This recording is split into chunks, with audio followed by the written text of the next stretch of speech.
We are excited. excited about the elaboration room. I am excited about this.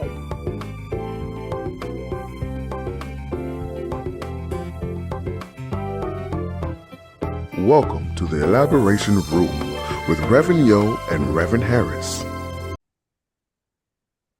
Hello, everyone. Once again, thank you for joining us in the Elaboration Room with two sisters of one. We are so glad you're joining us again this evening. And we always want to thank you for always tuning in to our Elaboration Room. Girl, I'm sorry. Somebody came peeking through the door. I think because we were quiet for a moment, so he came peeking through, and He coming to see what we doing. He's on this mission of scaring me. So he peers from around corners and stuff, so I can go. He miss you. He said, Girl, "Hey, y'all no, been there too long." he's a nut. Yes, I said it on the episode. So tonight in the Elaboration Room, we're going to be talking about standing strong in a wicked world. We're not talking about an individual person. We're talking about overall how everyone is just in this place of evil, good and bad. Okay, sis. I don't think we should. I don't think we should blanket it and say everyone.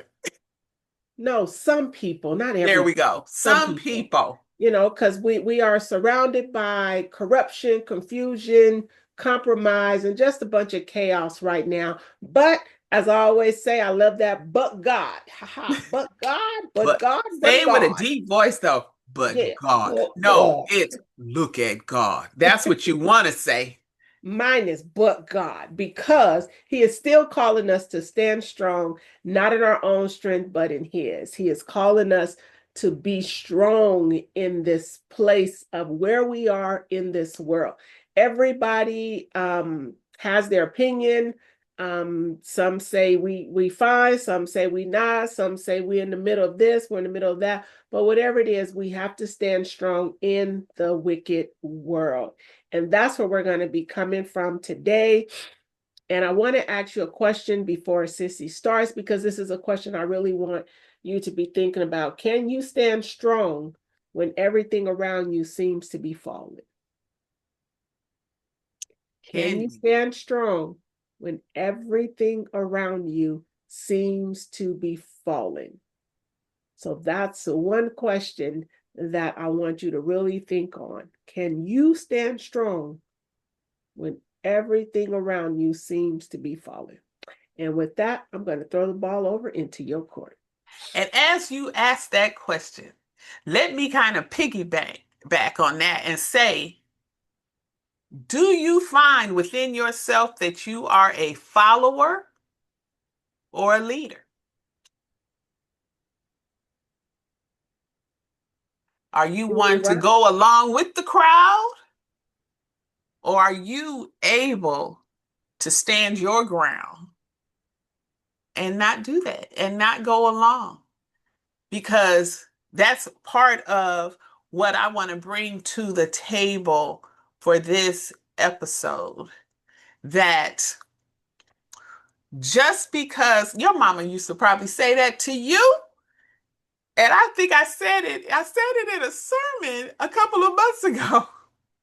I said, pretty much, well, this is to the old school, the OGs, where your mama, where somebody else, a friend of yours per se, was doing something out of pocket.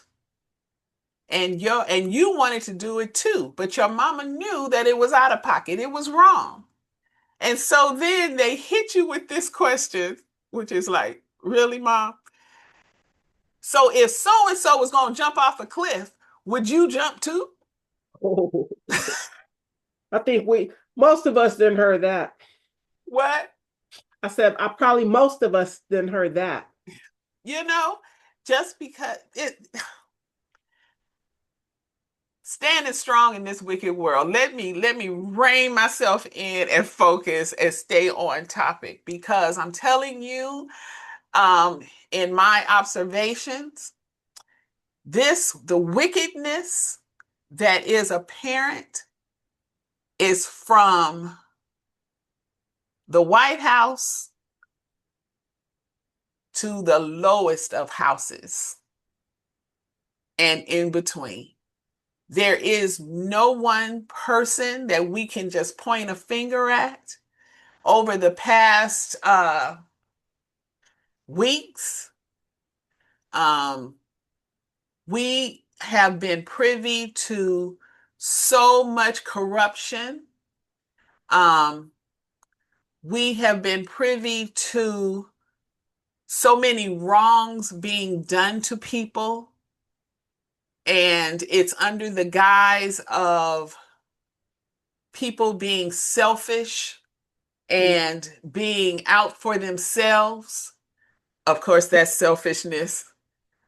And um, so many secrets out there. So many hurts being committed. And it has become just plain wicked.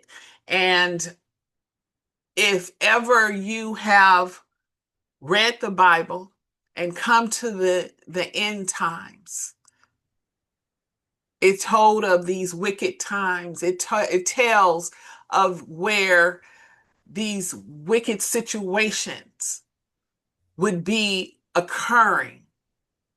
Um, and that's where we are. Yeah. But as your mama would say, would you jump off a cliff? Are you going to jump off a cliff because someone else is jumping off of a cliff?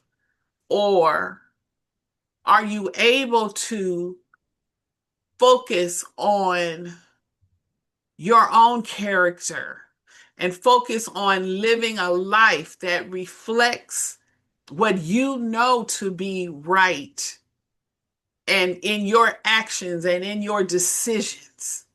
Are you able at the end of the day to reflect on how your actions align with what is correct and what is right? Do you have that strength within you?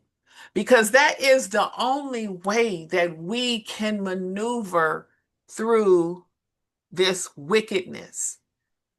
We have to move. I feel like we have to move through the streets of this wickedness, and at the end of the day know that we persevered and we continued to do what is right. Because if enough of us are able to move in such a way, if enough of us are able to move in such a way, that is powerful. Definitely. If we don't fall to being a follower because we see so and so getting rich, or what we think they are getting rich. They may be getting rich with materialistic things, but what does it say of their soul? What does it say of their conscience? And some of you might say, well, if they're wicked, they have no conscience. And I really feel like at the end of the day, somewhere, sometime, at some moment, they know that wrong is wrong. I just have to, maybe it's my rose colored glasses, and I just have to believe that. But that's what I believe. But the only way that I can say, sis, of maneuvering this wicked world and surviving in this chaos is to continue to be centered, continue to live a God-centered life. Continue to pray that your steps are ordered, and continue to call on the armor of God, and continue to stand in the promise that no weapon formed shall prosper against you, and continue to live your life moving in the purpose that you are brought here for, no matter what everyone else in the company is doing, no matter what everyone else on the block is doing. Continue to run the race that you are supposed to be on. Continue to be obedient, because when we get to those gates, it is not going to matter what every other wicked person did in this world. That's not going to be the question. Not at It's going all. to be, what did you do? That's right. How did you behave? How did you carry out your life? Who did you help? Who did you save? Who did you look after? Who did you love? Who did you forgive? That's going to be the question. It's not going to be, what did your pastor say? What did your pastor do? What did your mama or your daddy do to get you in? It's going to be, you are going to be, we each. I'm not going to just point a finger because those other fingers are pointing at me. We each will be held accountable for how we maneuvered in this world, no matter how wicked it is. I'll take a breath now. You don't have to take a breath. You're talking where we are with this.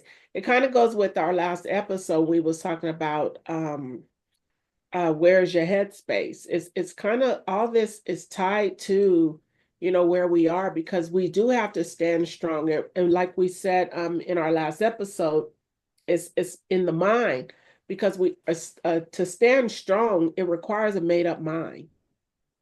We have to be focused on where we are and what we're doing.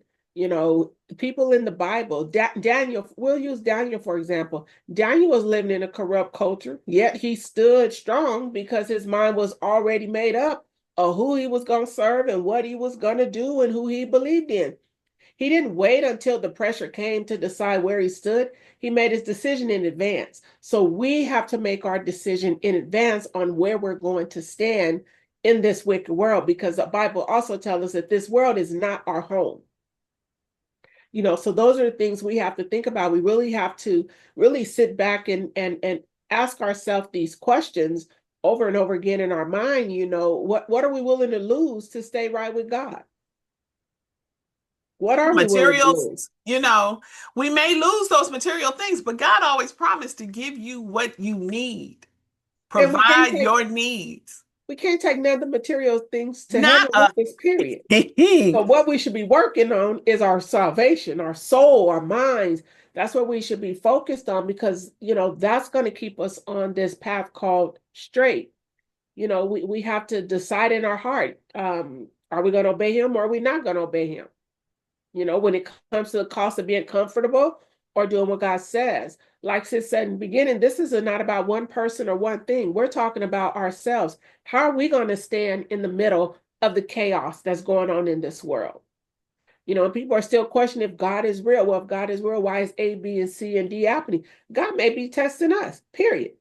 Testing our faith. Testing what we will stand on. Testing where our mindset is. Because he doesn't tempt us, but the Bible says he will definitely test us.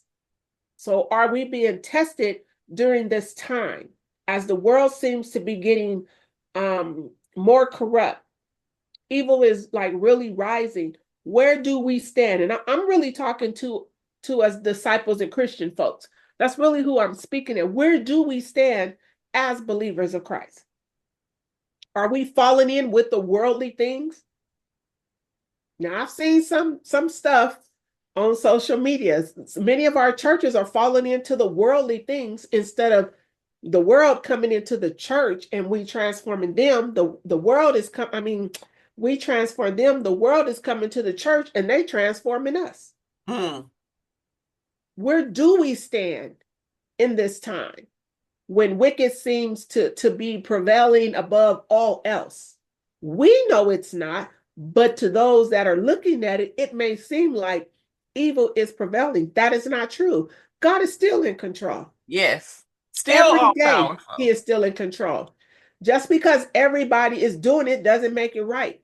I'm just going to put it out there. One of the trends I cannot stand. The Elaboration Room, with two sisters of one. Make sure you like and subscribe and stay tuned for the next episode every Monday at 6 p.m.